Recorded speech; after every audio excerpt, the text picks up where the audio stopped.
સેલિબ્રેશનની સાથે રાજકોટ પણ મનાવી રહ્યું છે. ખાસ રાજકોટ પોલીસ દ્વારા આયોજન કરાયા છે. ભારતના 75મા પ્રજાસત્તાક દિવસની ઉપલક્ષમાં હું રાજકોટ શહેર પોલીસ વતી તમામ રાજકોટવાસીઓને ખૂબ ખૂબ શુભેચ્છા અને અભિનંદન પાઠવું છું. હું આજે પોલીસ હેડક્વાર્ટર ખાતે ત્યાં પ્રજાસત્તાક દિવસની ઉજવણી થઈ રહી છે, જેના અંદર ગાર્ગી સ્કૂલ, નચિકેતા સ્કૂલ, મોદી સ્કૂલના બાળકો દ્વારા પ્રસ્તુતિ કરવામાં આવી છે.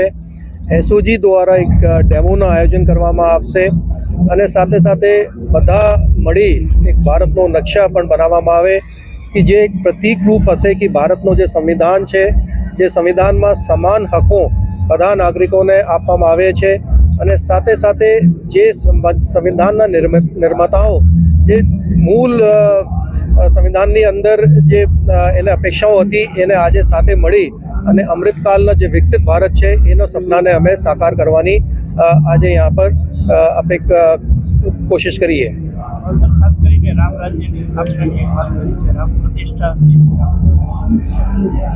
अपने માટે ખૂબ ગર્વની વાત છે કે લગભગ 500 વર્ષના જે એક લંબા અંતરકાલ બાદ ભગવાન રામની અયોધ્યામાં પુનઃ પધરામણી થઈ છે અને સંવિધાનના અંદર પણ જે આપણે જોઈએ તો પ્રથમ પાના ઉપર રામની છબી જે રામ રાજ્યનો એક પ્રતીક છે એના ઉલ્લેખ મેં મારી સ્પીચમાં કરવામાં આવેલું અને એના જે એક અપેક્ષા હતી કે રામ રાજ્યની સ્થાપના થઈ એને અને જે સંવિધાન કે અંદર જે બાબતોનો ઉલ્લેખ છે એને હવે આપણે પૂર્ણ કરીએ એવી મારી અપેક્ષા છે.